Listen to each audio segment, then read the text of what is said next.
poder perforar rápidamente. Y en el caso de la industria de hidrocarburos, realmente la perforación es lo clave. La perforación toma 4 o 5 meses y nos permite descubrir reservas. El tercer tema que estamos planteando es el traslado de obligaciones del programa mínimo de trabajo entre contratos del mismo contratista. Creemos que esto es importante. Un tema importante aquí, presidente, que no entendemos, si bien tiene que haber controles, la posibilidad de transferir contratos entre diferentes empresas, en las cuales nuevas empresas que tienen la misma calidad o mejor calidad que el que tiene el compromiso, debería ser una forma de facilitar que el inversionista pueda, en lugar de devolver lotes, pueda asignar contratos, de tal manera que el Estado peruano se beneficia. Recordemos que hay todo un reglamento de clasificación de los contratistas, ¿no? El otro tema que estamos viendo, presidente, y es una propuesta, es la subdivisión de un contrato en 2 o más sublotes, considerando distintos aspectos, ¿no? Sí, sí. Le ruego disculpe. Estábamos haciendo una coordinación, presidente, para revisar. Lo que pasa es que antes el Ministerio de Energía y Minas no tenía un viceministerio de hidrocarburos. Correcto. Hoy el Congreso de la República no hace mucho ha aprobado un nuevo viceministerio que tiene además un nuevo reglamento de organización y funciones, que este instrumento me parece importante. Entonces, muchos de estos temas que usted menciona tienen directa vinculación con este sector, con capacidades ejecutivas, y nosotros estábamos tratando de ver con el presidente cuáles de los puntos que usted alude podríamos vincular con el plan de gestión. No es que no le estemos prestando atención, sino procuramos ser ejecutivos. Gracias, congresista, sí. El cuarto punto que mencionamos es el de la subdivisión de un contrato. Y este es un tema importante, presidente. En la realidad, ¿qué cosa ocurre? Ocurre que a veces uno descubre un lote, hablemos que un lote puede tener varios pozos, ¿no es cierto? Y puede ser que un pozo tenga petróleo y otro pozo tenga gas. El día de hoy todo se reduce bajo un mismo contrato.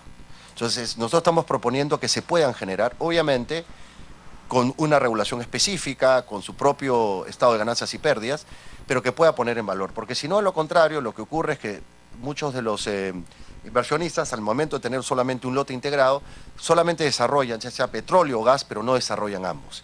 Esto generaría un beneficio y poner en valor algunos de los lotes que tienen petróleo y gas y que solamente están desarrollando las actividades.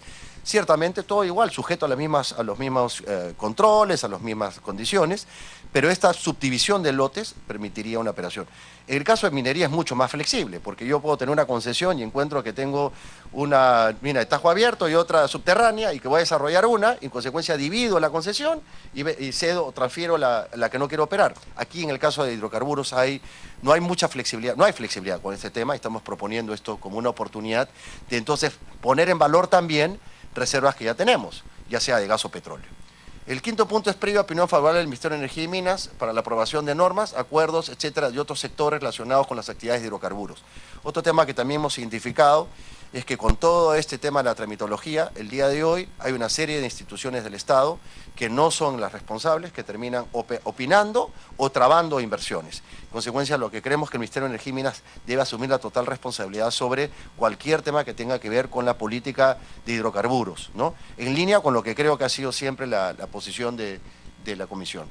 Finalmente, dos temas. La ampliación del plazo para la admisión temporal de bienes para la exploración y transferencia entre contratistas.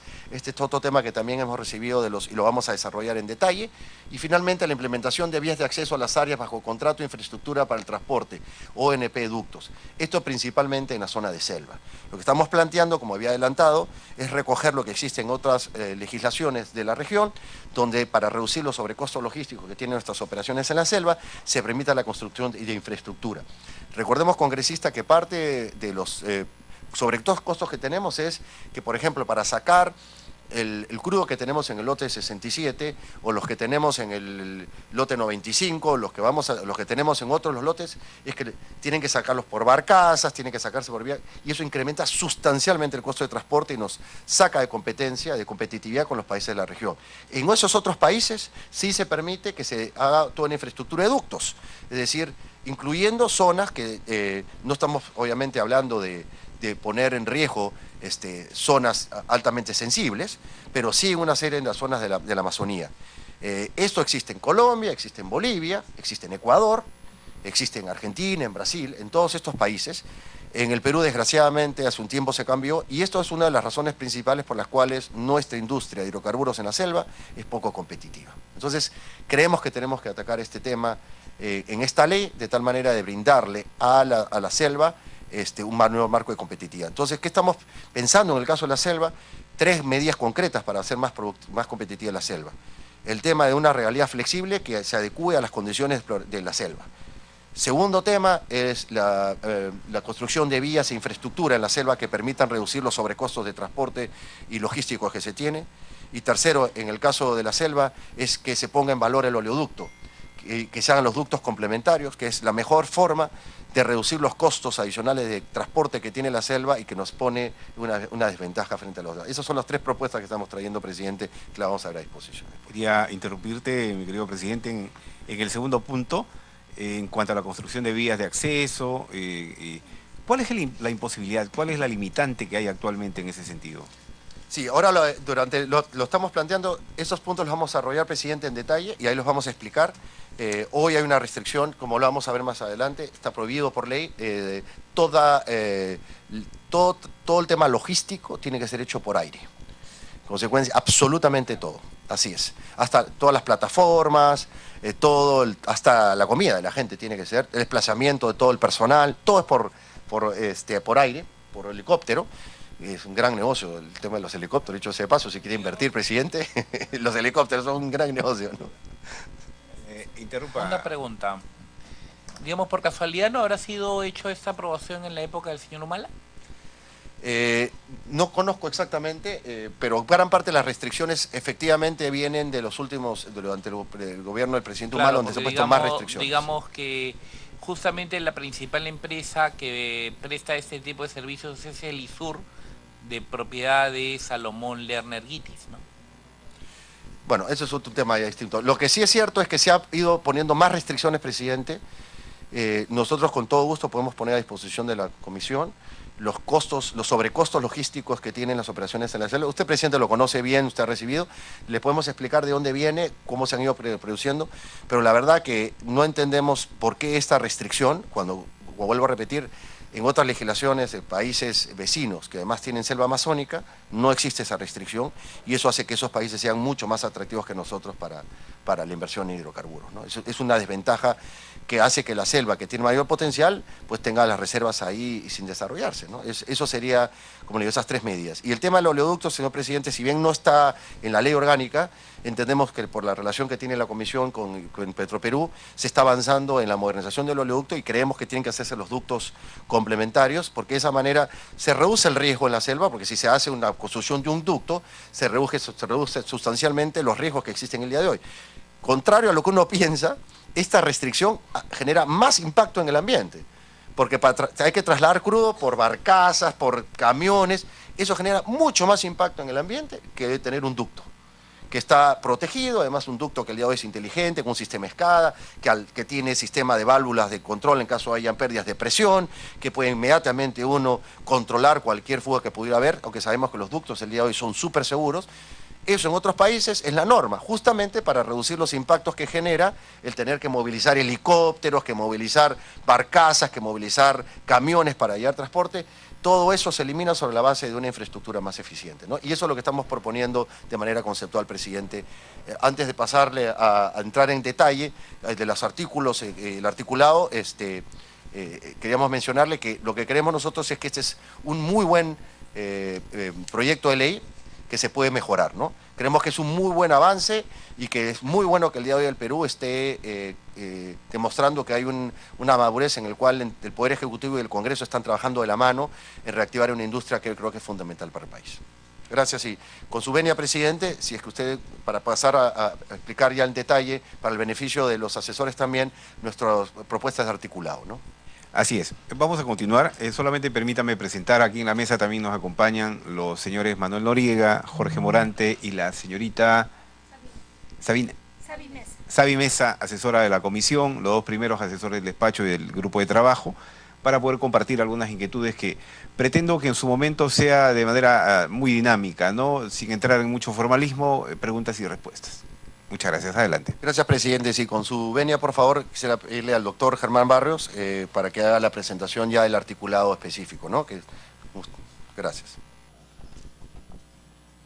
Bueno, la idea es pasar a hacer una explicación un poquito más detallada, lo más ágil posible, y la idea es de que los dos ingenieros que están a mi costado me interrumpan y también den su opinión, porque son ingenieros que tienen muchísima experiencia y han vivido toda esta problemática de la gestión de permisos y que han paralizado una serie de proyectos en el Perú. Entonces en materia, tratando el artículo 3º, en el cual se establecen cuáles entidades son las que tienen que velar el cumplimiento de esta ley orgánica, y es el Ministerio de Gimina, OSINERMIN y OEFA.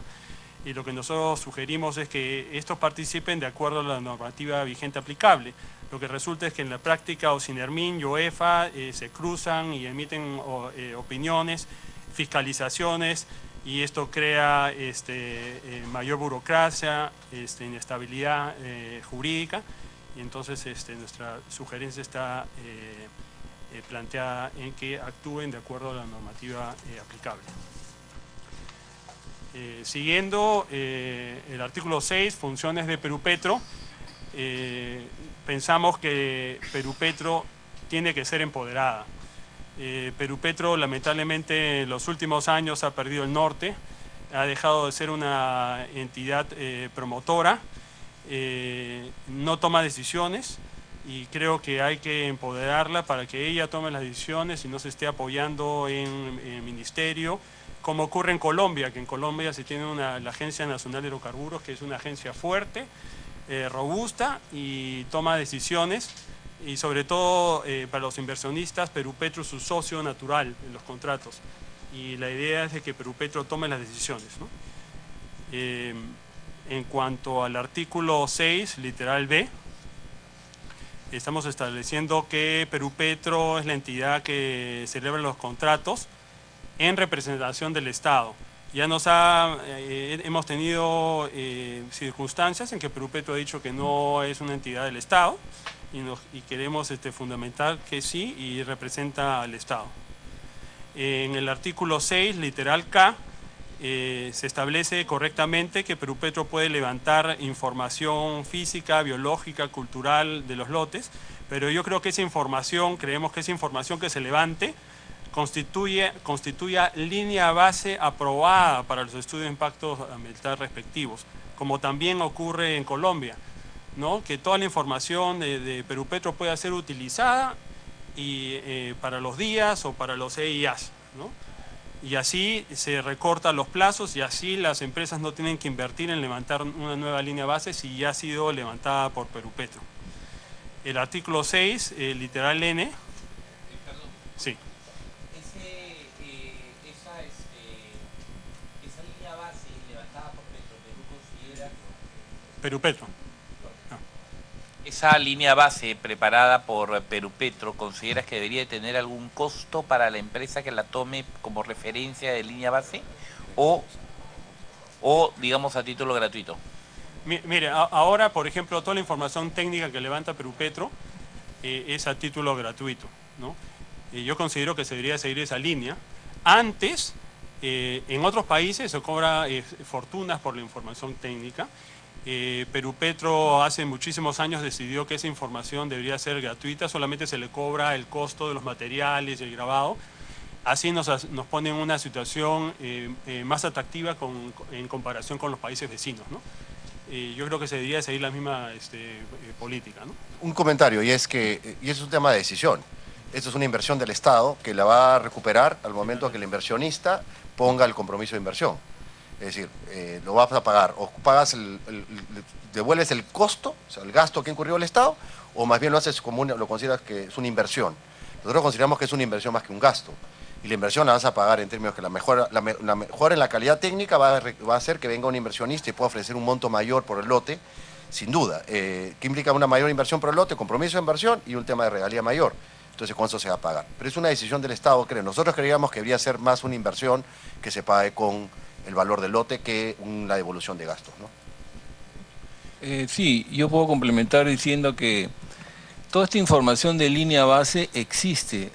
Han habido épocas en que han habido muchísimos lotes en exploración y todos los operadores han estado haciendo estudios de impacto ambiental con sus respectivas líneas bases para cada actividad que tenían que hacer. O sea, hay líneas bases una sobre otra, que finalmente simplemente están en los estantes de las oficinas. Entonces, Perupetro tiene toda esa información en su poder porque el operador está obligado a entregarle la información a Perupetro y a diferentes municipalidades y entes del gobierno regional, local y nacional. Entonces, información de línea base existe y no tiene por qué ser gasto para el Estado en este caso. Y la información técnica, como dicen hace un momento, es brindada libremente, es porque igualmente todos los operadores petroleros que entran a un lote, toda la información sísmica de pozos, geológica, geofísica, geoquímica, toda esa información la tiene Perupetro, y si es nueva, la información luego va a los archivos de Perupetro. Entonces Perupetro obtiene esa información por obligación contractual. Entonces Perupetro tiene un archivo importante y gigantesco de data que logra, porque es el ente representante del Estado, y fácilmente promueve los lotes cuando vienen otras épocas con esa información. Entonces es un círculo virtuoso en este caso de data que existe, y Perupetro la puede manejar mejor o más óptimamente. Para complementar, presidente, hemos escuchado en los últimos años la cantidad de contratos que se encuentran en fuerza mayor, precisamente por el hecho de todo el proceso de elaboración y aprobación del estudio de impacto ambiental. Con esta medida lo que hacemos es reducir drásticamente, toda esa demora que ha tenido el Estado para poder tener nuevas inversiones, porque directamente ya los inversionistas tendrían que venir a ejecutar las inversiones, ¿no? Es que ya tienen toda esta línea de base aprobada para el estudio de impacto ambiental. Esto sería una medida muy promotora para la inversión en hidrocarburos. Sí, continuando, en cuanto a nuestra propuesta, en el artículo 6, literal N, es que Perupetro sea la entidad que efectúe la consulta previa requerida para los pueblos indígenas. En un momento lo tuvo Perupetro y se le pasó al Ministerio de Energía y Minas. Perupetro realmente tenía un equipo formado y logró cerrar la gran mayoría de consultas previas en los lotes que quería licitar.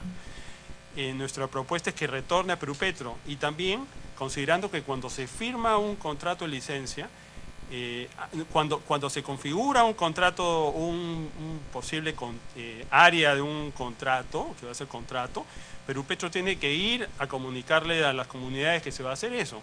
Y luego Perupetro, cuando se firme el contrato, tiene que llevar al contratista a presentarlo a las comunidades. Entonces es mucho más eficiente que Perupetro sea el que efectúa la consulta previa, ya conoce cuál es el ambiente, cuáles las comunidades y todo, y en los siguientes pasos lleve al inversionista. Entonces no veo el sentido que por un lado esté el Ministerio de Energía y Minas haciendo la consulta previa y luego entre Perupetro a tratar de aprender y se pierde mucho tiempo, ¿no?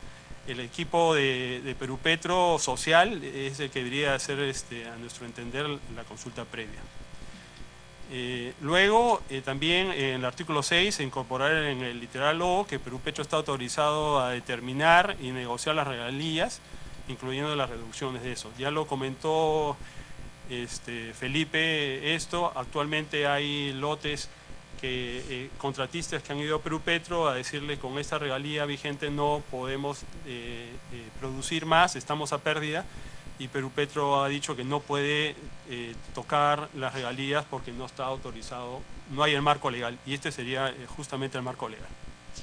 Recordemos que lo hacen dentro de unas restricciones, y es que el modelo de regalías la define el Ministerio de Economía y Finanzas. O sea, que no es que Perupetro tiene la facultad, libertad de hacerlo, está bajo un marco congresista, es decir, aquí no va a haber un capítulo que hable de regalías. El reglamento de regalías lo aprueba el Ministerio de Economía. En consecuencia, Perupetro tiene que regirse por ese marco. Pero lo que no tiene el día de hoy es la facultad dentro de eso de renegociar contratos y modificar regalías con cargo a compromisos de inversión, etcétera, porque no tiene la facultad de hacerlo. ¿Y esta facultad podríamos otorgársela en esta ley? Sí. ¿No habría, digamos, alguna contradicción con alguna norma?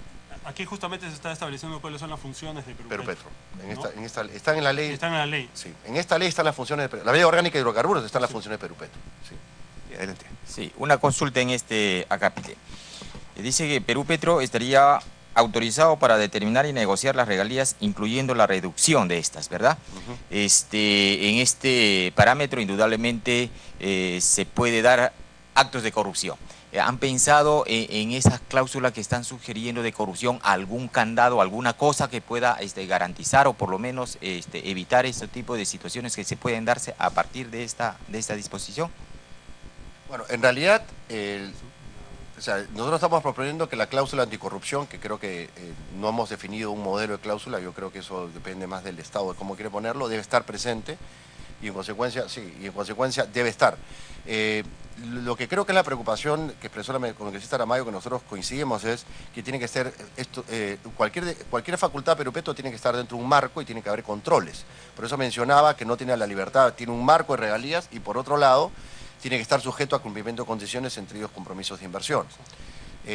Ahora, que se pueda prestar llamémosle, un acto de corrupción, creemos que además de una cláusula anticorrupción, lo que se requiere es obviamente que toda esta información siempre sea pública, ¿no? En el caso de la industria de hidrocarburos es muy fácil determinar si hay algo que se está haciendo que no hace mucho sentido, porque recordemos que nosotros competimos con la región, en consecuencia, ellos tienen, Perupetro tiene información de cuánto se está pagando por lotes de valor similar, no solamente en el Perú, sino afuera. Entonces es fácilmente determinable si es que se hubiera producido un acto de excesiva gentileza, por llamarlo de una manera, con algún inversionista, ¿no? En todo caso, nosotros como gremio, y lo volvemos a sostener, estamos totalmente de acuerdo, no solamente con la cláusula anticorrupción, sino que creemos que es importante que se incremente el buen gobierno corporativo y la transparencia en Perupetro en su relación con los inversionistas. Mientras más abierta la información y más transparente, es más seguro para todos. Mientras más confianza se genere entre el sector público y el sector privado, es mejor para la inversión, porque reduce incertidumbre. Así que si hay alguna otra cosa que podamos agregar que incremente los niveles de gobierno corporativo y transparencia para estas transacciones, pues creo que sería muy bienvenido, ¿no? Ahora, Perupetro no escapa tampoco al control de la Contraloría, ¿no? Incluso tienen dentro de Perupetro una oficina descentralizada de la Contraloría y está en constante fiscalización. Gracias. Yo quería intervenir con un par de preocupaciones. Primero, que quien tiene que recuperar la rectoría en el sector es el Ministerio de Energía y Minas, y eso no tengo ninguna duda. Pero el sector hidrocarburos o la explotación de exploración de hidrocarburos, la actividad económica per se, no solamente está en manos de este sector, sino tenemos el concurso también de otros sectores, como el Ministerio de Economía y Finanzas y el Ministerio del Ambiente. Yo creo que la ventanilla única que ustedes proponen debería ir de manera intersectorial, de tal manera que la documentación que exige el Estado no tiene que ser en ningún momento documentación que posee el Estado. Entonces ahí se acorta un número importante de procesos y que se canaliza a través del ente rector, que en este caso es el Ministerio de Energía y Minas. Habría que involucrar a los otros sectores que participan. Respecto a la consulta previa, yo sí tengo algunas dudas. Yo creo que el Ministerio de Energía y Minas es el que promueve la inversión. Nosotros tenemos otro ministerio cuya función es proteger las áreas naturales. Entonces, yo creo que no hay que generar duplicidad ni controversia de funciones en sectores que además tienen una expertise en determinada materia. Yo creo que quien ha hecho la consulta previa tiene que continuar haciéndolo, y lo que se tiene que hacer es más bien, para los temas, es que haya menos criterio discrecional. Para los temas en decisión en materia de hidrocarburos, presidente, tiene que haber menos criterios discrecionales. Si no, tiene que haber líneas de base, requisitos mínimos exigibles, y el tema avanza de una manera mucho más clara. Creo también de que en símil a la ventanilla única minera se podría agregar un criterio que nosotros pusimos al final, que era la defensoría del usuario. La defensoría del usuario quiere decir la defensoría del inversionista. yo veo que hay un ejercicio abusivo, que los plazos se extienden. ¿A dónde recurro si es el Estado que ve los intereses del inversionista o del ciudadano que puedan llegar? Entonces, tener dentro del ministerio una defensoría del usuario en este tema de materia de hidrocarburos, que no es otra cosa que de sus agremiados, para que los plazos se cumplan, para que este criterio discrecional, si hay, que debe ser cortísimo, no vaya en sentido contrario, que es del beneficio de la inversión. Son algunos aportes. Yo en unos minutos más, 12 del día, tengo agenda, me tengo que retirar, agradecer por la exposición y nada, estamos pendientes de cualquier convocatoria. Gracias. Continuamos entonces. Sí. Continuando con las funciones de Perupetro que proponemos, en el artículo 6, incorporar en el literal P, que Perupetro identifique, evalúe y actualice el potencial de hidrocarburos del país y que Perupetro elabore el libro anual de recursos de hidrocarburos. Esta es una función que tiene ahorita el Ministerio de Energía y Minas. Perupetro le transfiere esta información al Ministerio. Entonces lo que nosotros proponemos es que el Perupetro, como entidad rectora y promotora y que conoce y tiene la información, sea ella misma la que elabore este libro anual de reservas, de recursos de hidrocarburos. Continuando, en el artículo 6,